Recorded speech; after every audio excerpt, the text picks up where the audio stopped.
नमस्कार। हम लोगों ने पिछले वीडियो में पोषक तत्वों के बारे में पढ़ा था कि वो कितने प्रकार के होते हैं और वो काम के आधार पर कौन कौन से होते हैं। उसमें से पहला आपका था कार्बोहाइड्रेट। कार्बोहाइड्रेट ऊर्जा देने वाला पोषक तत्व होता है, सबसे जल्दी ऊर्जा देता है ये। इस टॉपिक में हम लोग देखेंगे कि कार्बोहाइड्रेट क्या होते हैं, कार्बोहाइड्रेट के सोर्स क्या होते हैं, ये कितने प्रकार के होते हैं और इनके काम क्या होते हैं। तो आइए हम लोग स्टार्ट करते हैं।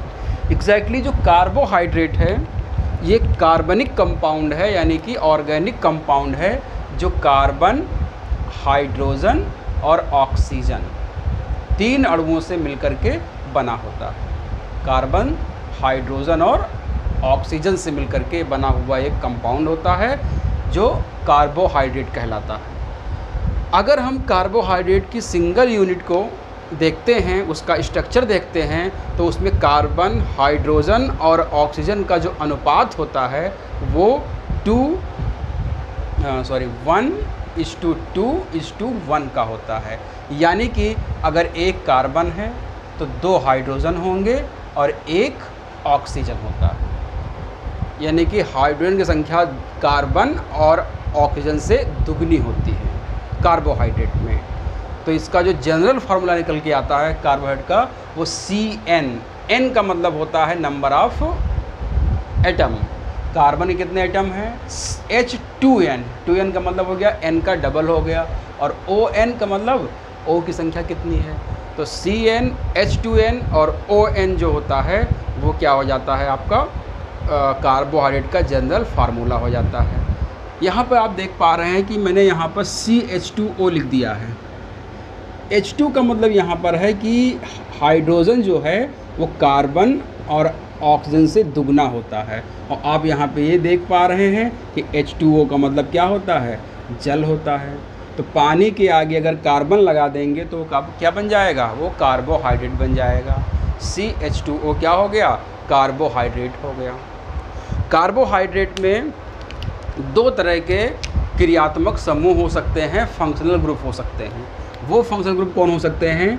अगर CHO लगा हुआ है तो ये आप कहलाता है एल्डिहाइड। CHO ग्रुप लगा हुआ है तो क्या कहलाएगा? एल्डिहाइड। और अगर इस तरह से लगा हुआ है कार्बन के ऊपर डबल बॉन्ड और O, इसको क्या कहते हैं? Keto group.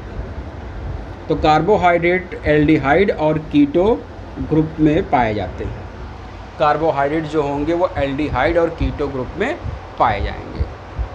अब यहाँ पे बात ये आती है कि कार्बोहाइड्रेट जो होता है इससे हमको ऊर्जा कितनी मिल सकती है। तो मैंने बताया था कि कार्बोहाइड्रेट से लगभग 4.2 किलो जूल ऊर्जा मिलती है। एक ही ध्यान रखिएगा कि एक ग्लूकोज अगर ऑक्सीडाइज होता है, यानी कि ऑक्सीकरण होता है, यानी कि जलता है शरीर के अंदर, उससे हमको 38 ATP का निर्माण होता है। और यही ATP क्या है? हमारी ऊर्जा का स्रोत है बॉडी सेल कोशिकाओं की। तो एक ग्लूकोज अगर आप खाएंगे तो 38 ATP आपको मिलेगा। और एक ATP से 34 किलो जूल ऊर्जा मिलती है। एक ATP से कितनी ऊर्जा मिलती है हमको? 34 किलो जूल ऊर्जा प्राप्त होती है। इस प्रकार अगर देखा जाए एक ग्लूकोज से हमको कितनी किलो जूल ऊर्जा मिलेगी? तो 38 × 34। 38 को 34 से हम मल्टीप्लाई कर देंगे तो एक ग्लूकोज से जो हमको ऊर्जा मिलनी है वो हमको प्राप्त हो जाएगी। और वो होती है आपकी 1292 किलो जूल। 1292 kilo joule. यानी कि एक मॉलिक्यूल अगर आप ग्लूकोज का खाते हो तो आपको 1292 किलो जूल ऊर्जा की प्राप्ति होती है। ये आपको ध्यान रखना होगा। और अगर टोटल देखा जाए कि कुल कितनी ऊर्जा मिलेगी, 1 ग्राम ग्लूकोज अगर हम खाते हैं तो 4.2 किलो कैलोरी ऊर्जा मिलती है। 4.2 किलो कैलोरी ऊर्जा मिलती है। तो ये क्वेश्चन पूछा जा सकता है, ये क्वेश्चन पूछा जा सकता है और ये भी क्वेश्चन पूछा जा सकता है। 3 क्वेश्चन यहाँ पर बहुत इंपॉर्टेंट हैं, इसको आपको ध्यान रखिएगा। एक ग्लूकोज से कितना एटीपी निकलता है, एक एटीपी में कितनी किलो जूल ऊर्जा होती है, और 1 ग्राम ग्लूकोज को खाने से हमको कितनी किलो कैलोरी ऊर्जा की प्राप्ति होती है। तो ये जनरल चीज़ें आपको कार्बोहाइड्रेट के बारे में जानना होगा। अब हम यहाँ पे देखेंगे कि कार्बोहाइड्रेट जो होते हैं वो कितने प्रकार के होते हैं और वो हमारे जो फूड के जो सोर्स हैं वो कौन कौन से होते हैं।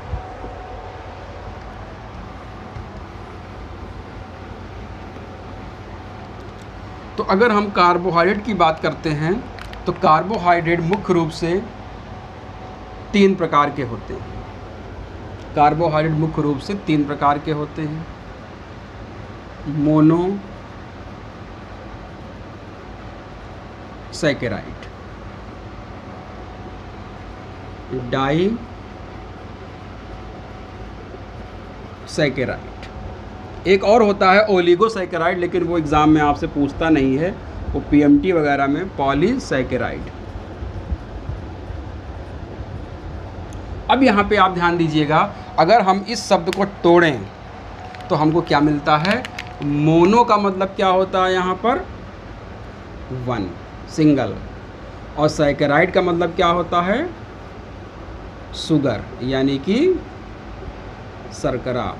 यानी कि ऐसे कार्बोहाइड्रेट जो एक शुगर से बने होंगे वो क्या कहलाएंगे, मोनोसैकेराइड कहलाते हैं। तो मोनोसैकेराइड कौन से होते हैं, ऐसे कार्बोहाइड्रेट जो एक शुगर मॉलिक्यूल के बने होंगे वो क्या कहलाएंगे, मोनोसैकेराइड कहलाएंगे। डाइसैकेराइड, डाई मतलब क्या होता है 2, सैकेराइड मतलब शुगर, यानी कि जो 2 शुगर से मिलकर बने होंगे वो क्या कहलाएंगे, वो कहलाएंगे आपके डाइसैकेराइड। और पॉली का क्या मतलब होता है, मैनी और शुगर, जो बहुत सारे शुगर से मिलकर के बने होंगे, अनंत शुगर मॉलिक्यूल से जो मिलकर बने होंगे वो क्या कहलाएंगे, पॉलीसैकेराइड कहलाएंगे। इन तीनों में अगर पूछा जाए कि सबसे मीठे के कौन से होते हैं, तो ये वाले क्या होते हैं, स्वीटेस्ट होते हैं, सबसे मीठे होते हैं। और ये क्या होते हैं, ये टेस्टलेस होते हैं, इसमें कोई स्वाद नहीं होता है। ये वाले क्या होते हैं, सबसे ज़्यादा वाटर में सॉल्युबल होते हैं, जल में घुलनशील होते हैं। सबसे ज़्यादा पानी में घुलनशील कार्बोहाइड्रेट कौन सा होगा, मोनोसैकेराइड होगा। ये वाटर में इनसॉल्युबल होते हैं, पानी में नहीं घुलते हैं। तो कौन से कार्बोहाइड्रेट पानी में नहीं घुलेंगे, तो पॉलीसैकेराइड वाले पानी में नहीं घुलते हैं, इनसॉल्युबल होते हैं। मोनोसैकेराइड जो होते हैं वो क्या होंगे, वो सॉल्युबल होते हैं। अब बात आती है कि मोनोसैकेराइड में कौन कौन से इसके एग्जाम्पल्स हैं, कौन कौन से आपको एग्ज़ाम में पूछ सकता है। तो ध्यान रखिएगा, ग्लूकोज,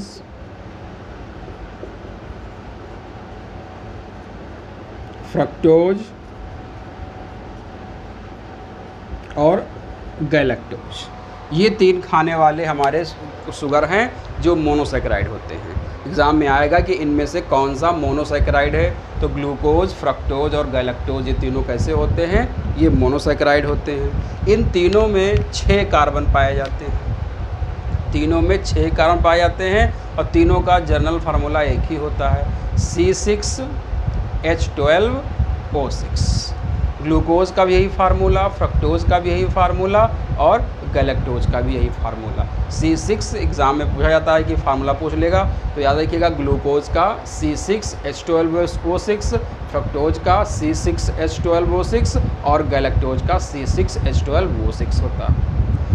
चूँकि इसमें 6 कार्बन होते हैं और ग्रीक भाषा में 6 को हेक्स कहते हैं और ओस लगा देते हैं, तो ये तीनों क्या कहलाएंगे, ये तीनों कहलाते हैं हेक्सोज कहलाते हैं। तो ग्लूकोज, फ्रक्टोज और गैलेक्टोज क्या हैं, ये हेक्सोज होते हैं। इसको आपको ध्यान में रखना होगा। अब आपको ध्यान देना होगा कि अगर हम बात करते हैं यहाँ पर मोनोसैकेराइड में ग्लूकोज, फ्रक्टोज और गैलेक्टोज की, तो हमारा जो ग्लूकोज होता है ये सबसे जल्दी ऊर्जा देने वाला पोषक तत्व होता है। ये क्या करता है? सबसे जल्दी ऊर्जा प्रदान करता है। ये एकमात्र ऐसा ऊर्जा का स्रोत है जो हमारे केंद्रीय तंत्र का ऊर्जा का स्रोत है। केंद्रीय तंत्रिका तंत्र की ऊर्जा का स्रोत क्या होगा? तो आप क्या बताएंगे? ग्लूकोज होता है। केंद्रीय तंत्रिका तंत्र का ऊर्जा का स्रोत क्या होगा? तो ग्लूकोज होगा। ग्लूकोज के बारे में आपको ध्यान देना होगा कि ग्लूकोज को रक्त शर्करा कहा जाता है। ब्लड में पाया जाने वाली शर्करा क्या होगी? रक्त शर्करा, यानी कि इसको ब्लड ग्लूकोज कहते हैं। इसी को आपको ध्यान रखिएगा। ग्लूकोज को ही हम लोग कह देते हैं कोशिकीय ईंधन। कोशिकीय ईंधन, सेलुलर फ्यूल कहा जाता है। सेलुलर फ्यूल याद रखिएगा। ग्लूकोज को ही हम लोग क्या कह देते हैं?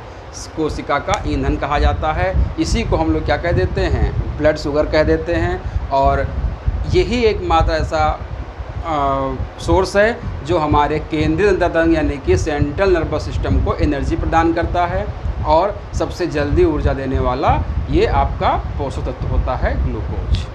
इसका जनरल फार्मूला C6H12O6 होता है। ग्लूकोज मुख्य रूप से सभी मीठे पदार्थों में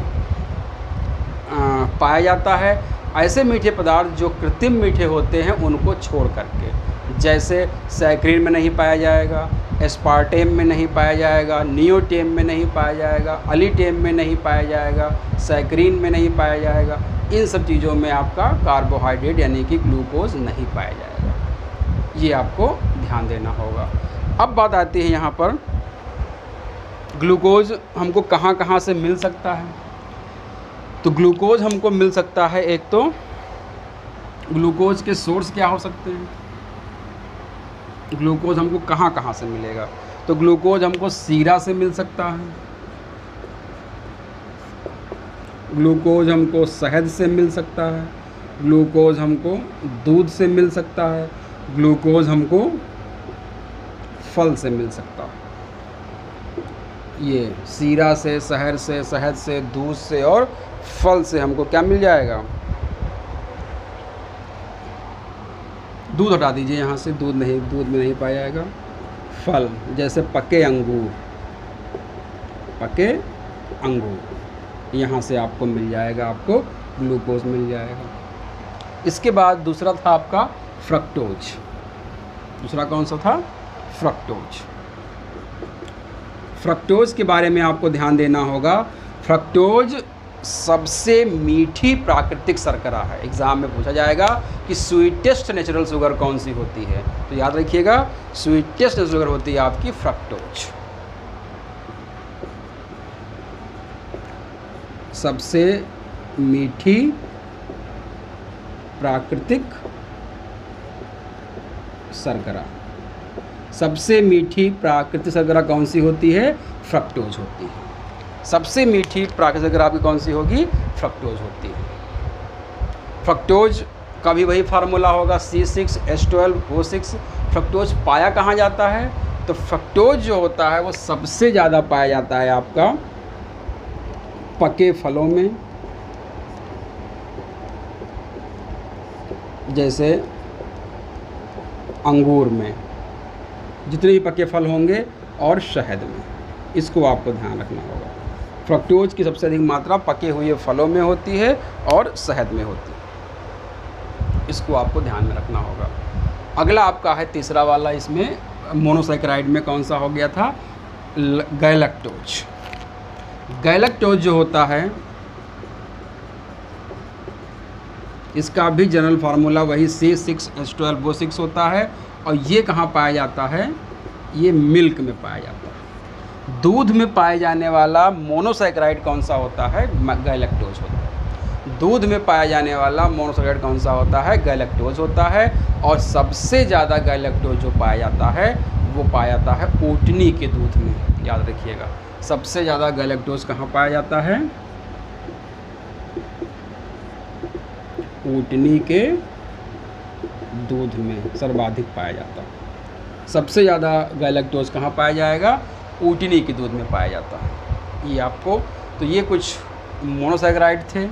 इसमें दो मोनोसैकेराइड ऐसे होते हैं जिनको हम लोग, एक को कहा जाता है राइबोज और एक को कहते हैं डीऑक्सी राइबोज। इन दोनों में 5 कार्बन होते हैं, इसलिए इसका नाम रखा गया है पेंटोज।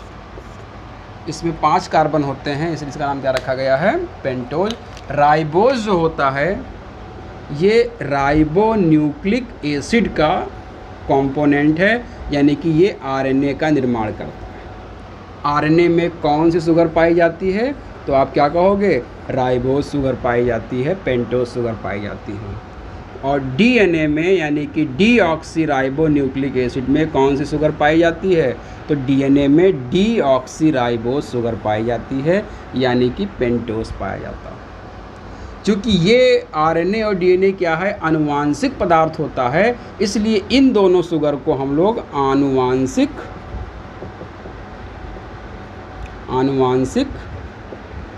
शर्करा कह देते हैं। तो एग्ज़ाम में आएगा कि कौन सी इनमें से आनुवांशिक शर्करा है, जेनेटिक शुगर है। तो आप क्या बताएंगे? राइबोज और डीऑक्सी राइबोज, जो भी ऑप्शन में होगा वो आप क्लिक कर देंगे। राइबोज या डीऑक्सी राइबोज जो होता है वो आपका क्या होगा? वो जेनेटिक शुगर होगा, यानी कि आनुवांशिक शर्करा होती है। तो ये कुछ थे आपके ग्लूकोज, फ्रक्टोज, गैलेक्टोज, राइबोज और डीऑक्सी राइबोज, जो मोनोसैकेराइड होते हैं, सिंगल शुगर से मिलकर के बने होते हैं। इनको सबको हम लोग शुगर कहते हैं। याद रखिएगा, मोनोसैकेराइड और डाइसैकेराइड दोनों को हम लोग क्या कह देते हैं? शुगर कह देते हैं। दोनों को शुगर कहते हैं, शर्करा कह देते हैं। तो ये हो गया। अब हम लोग बात यहाँ पे किसकी करेंगे? डाइसैकेराइड की। डाइसैकेराइड आप यहाँ पे देख पा रहे हैं कि ये 2 शुगर से मिलकर के बना होगा। इसके 3 एग्जाम्पल हम लोगों को पढ़ने होते हैं। एक आपका होता है माल्टोज, एक आपका होता है लैक्टोज और एक आपका होता है सुक्रोज। माल्टोज, लैक्टोज और सुक्रोज, ये तीनों क्या हैं? डाइसैकेराइड हैं, यानी कि 2 शुगर से मिलकर के बने होते हैं। तो अगर आपसे पूछा जाए कि वो कौन कौन से 2 होंगे, तो ध्यान रखिएगा कि जो आपका माल्टोज होता है ये 2 ग्लूकोज से मिलकर बना होता है। माल्टोज किससे मिलकर बना होगा? 2 ग्लूकोज, ग्लूकोज प्लस ग्लूकोज से मिलकर बना होता है। लैक्टोज की बात करते हैं तो ये ग्लूकोज और गैलेक्टोज से मिलकर के बना होता है। ग्लूकोज और एक गैलेक्टोज मिलकर के क्या बनाएंगे? ये बनाएंगे आपको लैक्टोज। और सुक्रोज बना होता है एक ग्लूकोज और एक फ्रक्टोज मिलकर के क्या बनाता है? वो सुक्रोज बनाता है। सुक्रोज में एक ग्लूकोज एक फ्रक्टोज होगा, लैक्टोज में एक ग्लूकोज और एक गैलेक्टोज होगा, और माल्टोज में दोनों ग्लूकोज होंगे, यानी कि 2 ग्लूकोज के मॉलिक्यूल मिल करके क्या बनाएंगे? माल्टोज बनाते हैं। अब आपको पता है कि ग्लूकोज में 6 कार्बन, इसमें 6 कार्बन, तो इसमें कितने हो जाएंगे? 12 कार्बन हो जाएंगे। इसमें भी 6 कितने हो जाएंगे? 12 हो जाएंगे। इसमें भी 6 12, यानी कि डाइसैकेराइड में कार्बन की संख्या कितनी होती है? 12 हो जाती है। और तीनों का जो फार्मूला होता है C12H22O11 होता है। याद रखिएगा, C12H22O11 होता है। सुक्रोज ही क्या है? हमारी चीनी है, शक्कर है। तो कभी पूछा गया क्वेश्चन है कि चीनी का फार्मूला क्या होता है, तो चीनी का फार्मूला भी क्या होता है? C12H22O11। लैक्टोज का भी यही फार्मूला होगा और माल्टोज का भी यही फार्मूला होता है। तो माल्टोज, लैक्टोज और सुक्रोज, इन तीनों का फार्मूला कौन सा होता है? आपका C12H22O11 होता है। अब बात आएगी कि इनके सोर्स क्या हैं, हमको ये कहाँ कहाँ से मिलेंगे। तो ध्यान रखिएगा, अगर हम माल्टोज़ की बात करते हैं तो माल्टोज़ मुख्य रूप से हमको मिलता है स्प्राउट्स में, अंकुरित अनाज में मिलता है। ये कहाँ मिलेगा हमको? अंकुरित अनाज में मिलता है। सबसे ज़्यादा माल्टोज कहाँ मिलेगा? अंकुरित अनाज में मिलता है, माल्ट में मिलता है। लैक्टोज जो है वो दूध में पाए जाने वाला कार्बोहाइड्रेट है और ये सबसे ज़्यादा पाया जाता है मानव माता के दूध में। मानव माता, ह्यूमन मदर मिल्क में पाए जाने वाली शुगर कौन सी होगी? तो वो लैक्टोज होती है। सबसे ज़्यादा लैक्टोज कहाँ पाया जाता है? ये ह्यूमन मदर मिल्क में पाया जाता है। इसको आपको ध्यान रखना होगा। सुक्रोज का जो सोर्स है, इसका सोर्स गन्ना है, चुकंदर है। गन्ने से भी चीनी बनती है और चुकंदर से भी चीनी बनती है, तो इन दोनों का सोर्स क्या हो जाएगा? गन्ना और चुकंदर हो जाता है। तो इस तरह से आपने यहाँ पर देखा कि माल्टोज, लैक्टोज और सुक्रोज। माल्टोज बना होगा 2 ग्लूकोज का, लैक्टोज बना होगा ग्लूकोज और गैलेक्टोज का, सुक्रोज बना होगा ग्लूकोज और फ्रक्टोज का। और सुक्रोज गन्ना और चुकंदर से प्राप्त होता है, लैक्टोज दूध में, सबसे ज़्यादा मदर मिल्क में, ह्यूमन मदर मिल्क में, और माल्टोज का सोर्स क्या होता है आपका? अंकुरित अनाज होता है। इसके बाद हम लोग बात करेंगे पॉलीसैकेराइड की। पॉलीसैकेराइड जो हम लोग खाते हैं वो मुख्य रूप से कौन कौन से खाते हैं, इसको आपको ध्यान देना होगा। तो पॉलीसैकेराइड में जो हम लोग खाते हैं उसके नाम याद रखिएगा। एक तो होता है स्टार्च खाते हैं, इसको हिंदी में मंड कहते हैं। दूसरा हम लोग सेलुलोज खाते हैं।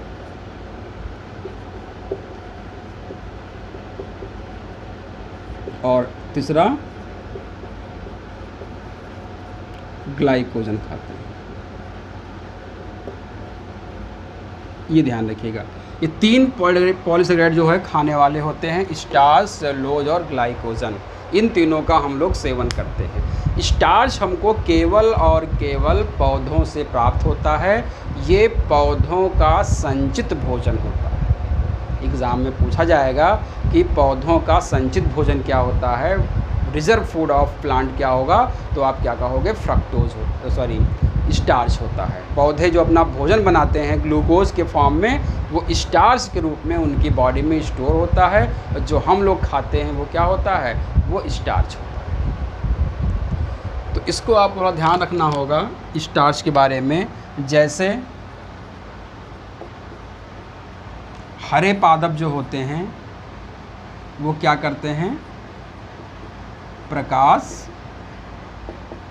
हरे पादप प्रकाश संश्लेषण करते हैं और उससे क्या बनाते हैं? उससे ग्लूकोज का निर्माण करते हैं। ये ग्लूकोज 2 काम करता है। एक तो इनको ऊर्जा प्रदान करता है और दूसरा क्या हो जाता है? संचित हो जाता है। संचित किस रूप में होता है? स्टार्च के रूप में संचित होता है। स्टार्च के रूप में संचित होता है।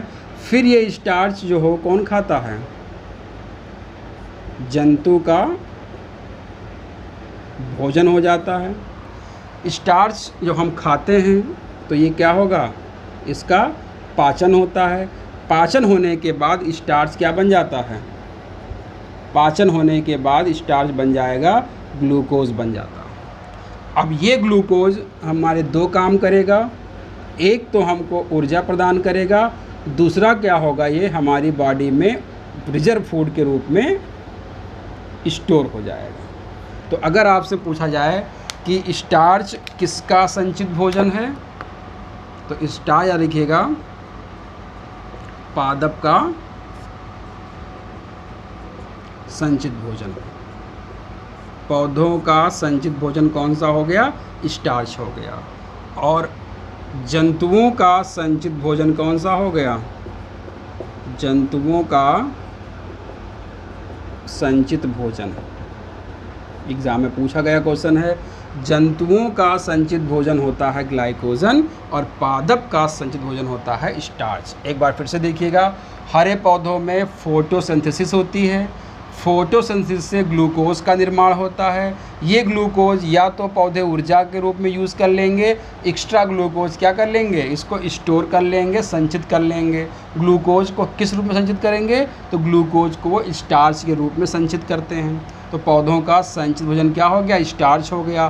फिर इसको हम खाएंगे और फिर हम इसको पचाएंगे। स्टार्च पचने के बाद क्या बन जाता है, ग्लूकोज बन जाता है।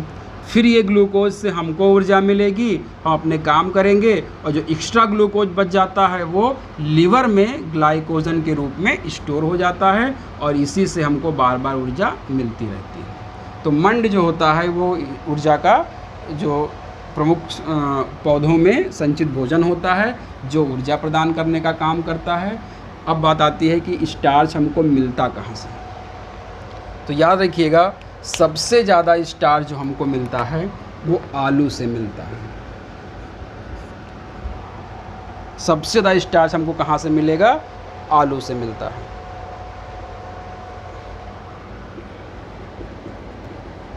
चावल से मिलेगा, मक्का से मिलेगा, गेहूं से मिलेगा,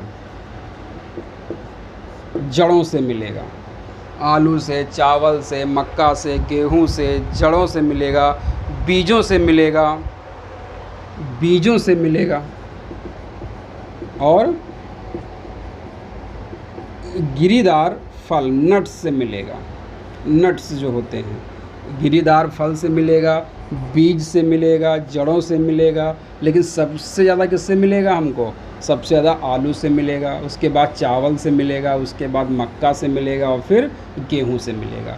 तो स्टार्च का सबसे बड़ा स्रोत क्या हो जाएगा, आलू हो जाएगा। ये आपको ध्यान रखना होगा। जड़े वाली फलों जो होती हैं, जो जड़ वाले जो पदार्थ होते हैं, भोज्य पदार्थ, उनमें भी स्टार्च, जैसे आपका जो स्वीट पोटैटो हो गया, शकरकंदी हो गई, उसमें क्या होगा, स्टार्च होता है। तो इसको आपको ध्यान रखना होगा। स्टार्च हम इजीली डाइजेस्ट कर लेते हैं। तो सेलुलोज जो होता है, सेलुलोज जो होता है ये मानव में इसका पाचन नहीं होता है। याद रखिएगा, किस पॉलीसेकेराइड का पाचन नहीं होता है, तो मानव में इसका पाचन नहीं होता। ये बहुत इम्पॉर्टेंट है। मानव में इसका पाचन नहीं होता, मानव में इसका पाचन नहीं होता। ये बहुत इम्पॉर्टेंट है।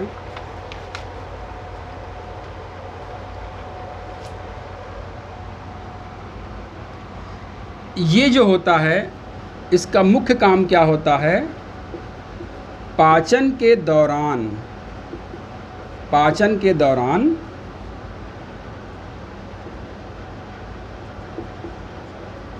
स्टार्च और शर्करा के अवशोषण को आसान बनाना,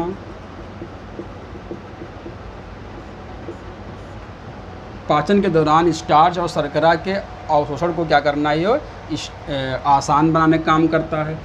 साथ ही साथ क्या होता है कि सेलुलोज में रेशे पाए जाते हैं, सबसे अधिक मात्रा में रेशे होते हैं, यानी कि फाइबर, जिसको हम लोग रुक्षांश कह देते हैं।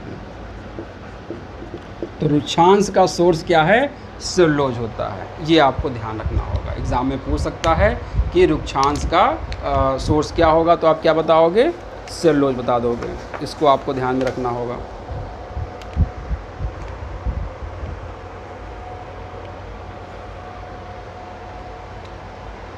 इसका सोर्स पूछ ले अगर आपसे, तो फलों, सब्जियों, बीजों, फल, सब्जी और बीज के जो आवरण होते हैं उन्हीं में सबसे ज़्यादा सेलुलोज पाया जाता है। फलों के आवरण में, सब्जी के आवरण में और बीज के आवरण में सेलुलोज की मात्रा सबसे ज़्यादा पाई जाती है। तो सेलुलोज जो होता है गाय भैंस में इसका पाचन होता है, जो जुगाली करने वाले जंतु होते हैं उनमें इसका पाचन होता है। हम लोगों में सेलुलोज का पाचन नहीं होता। जब भी आप कोई चीज़ खाते हैं ये क्या करेगा, ये आपके रेशे प्रदान करेगा, जिससे कि आपका जो मोशन होगा वो अच्छा होगा, इजी होगा और आसानी से होगा, और आपका पेट साफ रहेगा, कॉन्स्टिपेशन नहीं रहेगा आपके अंदर, वाटर एब्जॉर्बिंग क्षमता आपकी बढ़ेगी। इसलिए आपको सेलुलोज का खाना बहुत ज़रूरी होता है। रुक्षांश इसी में रुक्षांश की मात्रा से अधिक होती है अगर आप सेलुलोज का सेवन करते हो तो। इसके बाद आपका आता है पॉलीसैकेराइड में ग्लाइकोजन। लास्ट ग्लाइकोजन जो होता है ये जंतुओं का संचित भोजन होता है। ये क्या है? ये जंतुओं का संचित भोजन होता है। मैंने बताया था कि हम लोग जो स्टार्च खाते हैं उसका डाइजेशन होता है और क्या बन जाता है, वो ग्लूकोज बन जाता है, और ग्लूकोज फिर क्या हो जाता है, ग्लाइकोजन में कन्वर्ट हो जाता है। तो ग्लूकोज से ग्लाइकोजन का बनना ग्लाइकोजेनेसिस कहलाता है, ग्लाइकोजेनेसिस कहलाता है। और ये क्रिया हमारे कहाँ पर होती है, लीवर में होती है। यानी कि ग्लाइकोजन कहाँ स्टोर होता है, तो ग्लाइकोजन लीवर में स्टोर भी होता है, और ग्लाइकोजन का निर्माण भी कहाँ पे होता है, लीवर में होता है। और ये कहाँ पाया जाता है, ये पौधों में पाया जाता है, प्लांट में। तो हम स्टार्च खाएंगे, उसका क्या होगा, उसका पाचन होगा, और वो क्या बन जाएगा, ग्लूकोज बन जाएगा। फिर ग्लूकोज से क्या बन जाएगा, हमारी बॉडी में ग्लाइकोजन कहाँ बनेगा, लीवर में, और ये क्या हो जाएगा, ये हमारी शरीर का संचित भोजन हो जाएगा। याद रखिएगा, ये संचित भोजन जो होता है जंतुओं के साथ साथ कवक का भी होता है, ये याद रखिएगा।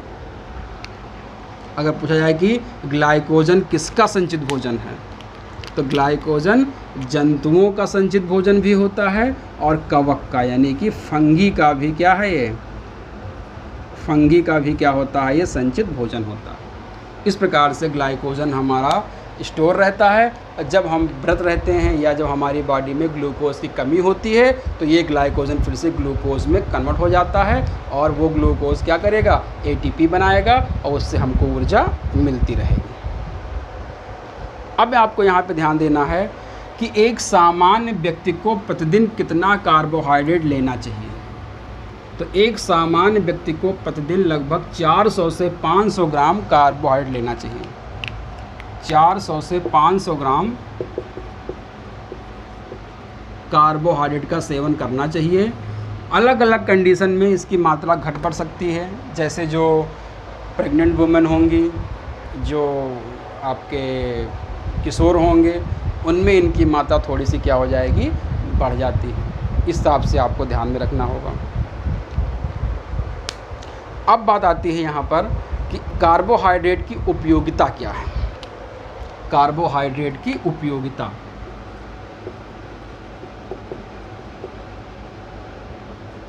कार्बोहाइड्रेट की उपयोगिता क्या है? तो सबसे पहली उपयोगिता क्या है, ये हमको ऊर्जा प्रदान करता है। सबसे पहला काम क्या है इसकी उपयोगिता में, कार्बोहाइड्रेट से हमको क्या मिलती है, ऊर्जा प्राप्त होती है, और सबसे जल्दी ऊर्जा प्राप्त होती है। इसको हम क्या कह सकते हैं, ऊष्मा या शक्ति प्रदान करता है। यानी कि कार्बोहाइड्रेट हमको क्या करता है, ऊष्मा यानी कि हीट और एनर्जी प्रदान करता है। ताप नियंत्रण का काम करता है। ताप नियंत्रण का काम करता है। आप देखते होंगे जाड़े के महीने में हम क्या करते हैं, भुने हुए आलू खाते हैं। तो भुने हुए आलू खाने के पीछे रीज़न क्या है कि वो कार्बोहाइड्रेट क्या करेगा, हमारी बॉडी के टेम्परेचर को थोड़ा सा बढ़ा देगा। जो बाहर का एटमॉस्फेयर में टेम्परेचर कम है उसको वो मेंटेन कर लेगा। संचित भोजन की तरह होता है, रिजर्व फूड का काम करता है ग्लाइकोजन के रूप में। स्टार्च के रूप में, पौधों में स्टार्च संचित भोजन, स्टार्च पादप में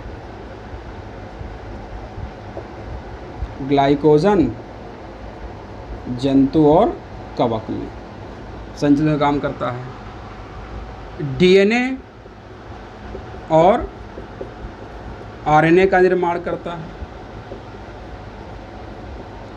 पेंटोज शुगर जो होती है, डीऑक्सीराइबोज और राइबोज, ये डीएनए की कार्बन की उपयोगिता है। तो डीएनए और आरएनए का भी ये क्या करता है, निर्माण करता है। ब्लड ग्रुप में जो एंटीजन होते हैं, रक्त समूह के एंटीजन का निर्माण करता है। वो कार्बोहाइड्रेट से ही बने होते हैं। रक्त समूह के जो एंटीजन होते हैं वो किसके बने होते हैं, वो आपके कार्बोहाइड्रेट के बने होते हैं। अब बात आती है कि अगर कार्बोहाइड्रेट की शरीर में कमी हो जाए तो क्या होगा, और अगर कार्बोहाइड्रेट की अधिकता हो जाए तो याद रखिएगा, अगर कार्बोहाइड्रेट की कमी हो जाती है तो कीटोसिस नामक रोग हो जाता है। कीटोसिस का मतलब होता है इसमें थकावट और कमजोरी महसूस होती है। इसका मतलब ये होता है कि जब कार्बोहाइड्रेट कम हो जाएगा तो ऊर्जा हमको किससे मिलेगी,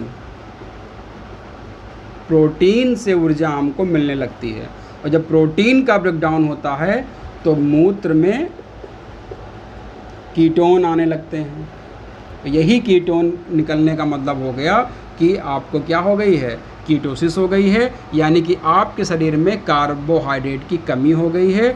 उस कमी को पूरा करने के लिए प्रोटीन अपना बर्न होकर के आपको एनर्जी दे रहा है, जिससे आपको थकावट महसूस होगी और आप क्या करोगे, उसमें कमज़ोरी फील करोगे। ये हो जाता है कीटोसिस। इसलिए कार्बोहाइड्रेट का सेवन ज़रूरी है। इसको न करने से आपको थकावट और कमज़ोरी महसूस हो जाएगी। अगर बात करते हैं इसकी अधिकता से, इसकी अधिकता अगर हो जाए बॉडी में, तो अगर कार्बोहाइड्रेट बढ़ गया है तो वसा के रूप में संचित हो जाता है। याद रखिएगा, अगर आप ज़्यादा कार्बोहाइड्रेट खाते हैं तो ये क्या हो जाता है, वसा के रूप में संचित हो जाता है। ज़्यादा कार्बोहाइड्रेट खाने से वसा के रूप में संचित हो जाता है। और ये संचित कहाँ होता है,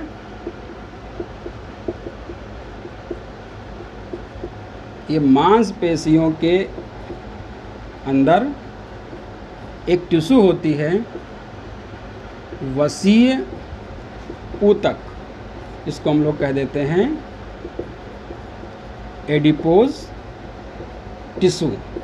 इसी एडिपोज टिश्यू में क्या होती है, एक्स्ट्रा कार्बोहाइड्रेट वसा के रूप में क्या हो जाता है, और इंसान थुलथुल हो जाता है, मोटा दिखने लगता है, उसका पेट बाहर निकलने लगता है, टमी बाहर निकल आएगा। ये सब स्थिति इसमें हो जाती है। मोटापा, थुलथुलापन, मोटापा,